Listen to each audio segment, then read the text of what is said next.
In this video, I will tell you how to make a good reference picture for your realistic painting. Something like this. So this is the reference picture and this is the product out of it, you can say. So if you find this painting to be realistic, please continue with the video because I'm going to tell you how to make it. Not actually, but I'm going to tell you how to prepare a reference picture for it, because that's the first step and most important step. If you don't really have a good reference picture, how do you think you can make a painting out of it? Isn't it? So the first thing is you need a photo. And then calling it a reference picture is not it. You have to convert this photo into a reference picture. Now what's the difference between these two? The difference is this photo is just for viewing purpose. You can see it, you get the idea, but it doesn't give me any information, technical, mathematical information. I need some mathematical information that I can extract from this photo and then I can put it to use to make my painting. It becomes a lot more easier that way. So I'm going to tell you how to convert this into a good, strong reference picture, and then I'm going to tell you how to use it. And for this purpose, you will need a computer and a software called Photoshop. So the first thing is to decide the photo and load it in your Photoshop. Second thing is to decide your size of the surface in which you are working, dimension of the surface in which you are working. For me it was canvas and the size was 30 inches by 30 inches, so we are going to convert this picture according to our surface size. So go to file, edit, then image, go to image, and in image go to image size. Shortcut is alt plus control plus I. I will type if it's not visible, don't worry about that. This dialog box will appear, and in this one we have to take care about two things: width and height. Set it as per the surface size in which you are working, rather it be paper, wooden panel, canvas, whatever the size is, just put it. For me it was 30. And then inches, if you are working with centimeters, click inches and pick centimeters. Inches is what I'm using, click OK. Now this is exactly as per the size of our surface, in my case canvas. Second step is to take help of grid method, grid layout. You must have heard of this. Anywhere we talk about realistic painting, lots of people take help of grid method. What it is? Nothing but lines, horizontally and vertically. What it does, it slices the picture, this whole picture, into small boxes to minimize complication. And how to take help in this software? Pretty easy. Go to view, which is after 3D view, then new guide layout, which is fourth last option. Then this dialog box will appear, and now this can be a bit tricky, but I'll tell you how to put it. There are two things we have to take care about: columns and rows. We have to give input how many columns and how many rows we need. How to decide how many we need? Well, it's a bit like if you don't really know like complete null, then you will have a hard time, but you should know it.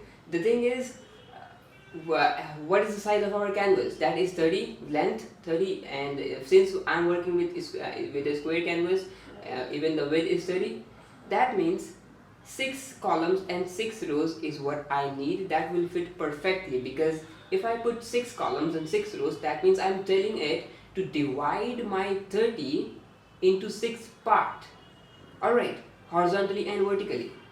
That means I'm going to get one line after every 5 inches. First 0, then 5, then 10, 15, 20, 25, and then 30. Same thing here, right?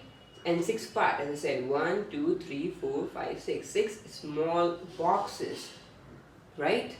This is what we are going to do. This is what we need. And I can't give you a universal parameter which will work for every size and shape.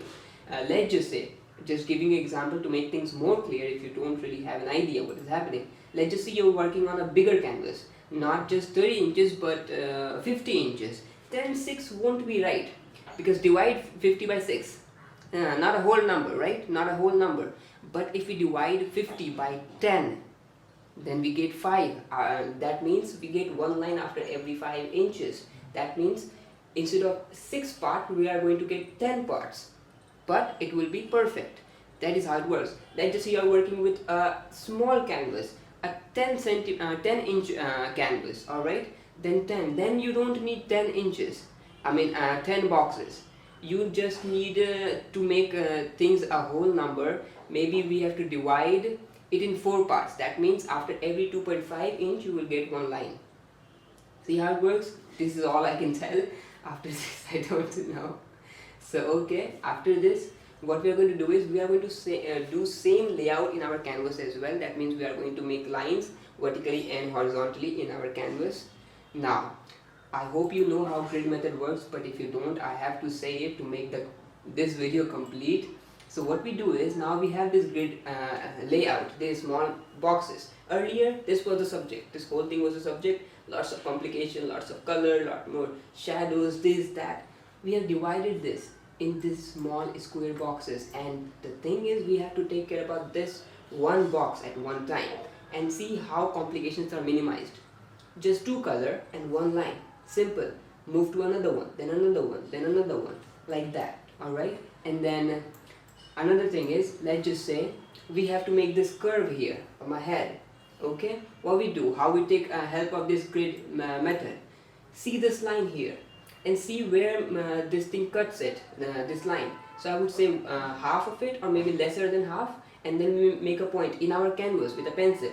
Alright, or whatever, doesn't matter, pencil. So less than half, and then we see this line here, and we see where it cuts. So I would say 1/5 or 1/4. Then we see this line, this one, and we see where it cuts, 1/4 or 1/5 again, and then the last one here, where it cuts at 2/3 I would say, and then we make this curve because we got point, 1 point here, 1 point here, 1 point here, 1 point here. We make this curve, and if you can't make this, you gotta step back a bit because you're not ready yet. Alright, so this is how grid method works, and this is how we make outline and all these things. But since we are working on this software is amazing, so much potential. I will tell you one more trick to make outline of any painting as precise as it can be. Trust me, it's gonna blow your mind if you don't really know it, and I don't think you know, because this is what I found. Like, this is my invention, I would say, because I never learned it anywhere. Like, if we say this grid method is my method, nah man, I obviously learned it from somewhere, but this one, the one I'm going to say you, this is my creation. I have already made a video on it, but just for the sake of making this video complete, I'm going to tell it one more time. So this eye is the most important part of this painting. If you mess up this eye in your canvas, your painting is not going to look realistic, just like this photo. So we take care about this eye at most. Alright, so what it is, if you want this eye to be exactly where it is in the photo in your canvas, you have to extract 2 points from this, one here and one here. So what we do is, we take our pointer and put it where we want to extract the point, and then we see ruler. If you don't already have rulers in the software, in the page, this is called ruler. Type Control plus R. I already had it, so it's gonna disappear. I type again, Control plus R in Windows, Command plus R in Mac. Then we see this, where it cuts, where it makes the line. So at 44 centimeter, we see in y-axis as well at 46 centimeters. Alright, now if you don't see this, right click on it and click to centimeter or inches. You can work either with inches if your painting has lesser complications, but since I work with centimeters, let's stick to centimeters. So putting it back where I need to extract it at 44 and 46, same thing. So we are going to do in our canvas as well. So we got 2 points here. All right, so this is my painting here. So we got 2 points both in x-axis and y-axis. You need a measuring tool for this, and I use this. So what we do is, we take a pencil or whatever and plot that point. Since we have 2 points, it's easy. 44 horizontally, so 44, and then plot it, and then 46 vertically, 46, and then plot it. We got a point here with pencil. Same thing we do for this point, and then we make this curve. Got it? This is what we are going to do with each and every important point in this painting. And what are the important points, if I have to say? These were 2. This will be 1. This, this, then this, then this, then I would say this one maybe, we just have to take a point and then we can start building upon it. Alright, and then when we have all the important points, we can build the whole scene, whole scenery, right? See, the thing is, if you see this point here, if this point goes a bit here and then we make a line here, it is not going to affect the scenery, the beauty of this painting. But if this point, this whole eye shifts a bit rightwards or leftwards, it's going to totally break the painting, because there will be no link up between this eye and the whole face. And since this is a subject, it matters. It's a human body, a face, the subject. You can't shift it either left or right. It has to be perfect according to the reference. This is why I said you, if you want more precision, this is what you do, right? So you do with all the important points, not with these points, because if you shift this to right or left, it won't matter, but this matters, right? So yeah, now back to computer, because I have a few more tips to give.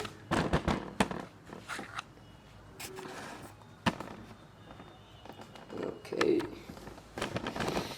so let's just say you are new to this thing called realistic painting and you are having a hard time deciding colors in your picture. You can use a color picker, which is present in this software. In the left side, this menu thing, and third last thing, alright, third last menu option thing. Alright, so let's just say my hair color is supposed to be black. That's what's in our head, right? But color really doesn't work that way. Since I'm getting most of the light here, it will be light in this part. Then from this part, let's just pick the color, and now boom, we have blue here, right? So if I have to mix this color, what I'm gonna pick? Cobalt blue or French ultramarine, black, and then white. But that doesn't mean I'm going to put this color, apply this color everywhere I see my hair. For this part, I will need black, a little bit of white to match things out, and then the color would be crimson plus French ultramarine. It won't be this cobalt blue or a little bit of viridian hue anymore. You just want to see it. You see this color here, and then see this color here. You see the difference? This is almost like turquoise, but this is not turquoise. This is purple, lavender. You see here? This is how you pick colors, and trust me, this is not hard as it seems. You practice a few more, make some paintings, and then you won't even need this color picker. You will be able to decide what colors are there. Alright, and yeah, that's it. Now I'll show you this lavender thing, I mean the blue thing in my head, in my hair, in the actual painting. Yeah, so you see here, you see how turquoise this part is, then this part here, right here, and then you see this part, no turquoise thing going, it's almost pink. Alright, you see the colors? Yeah,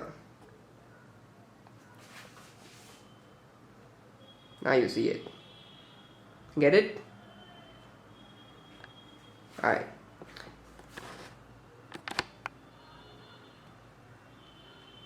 Alright, so that's it.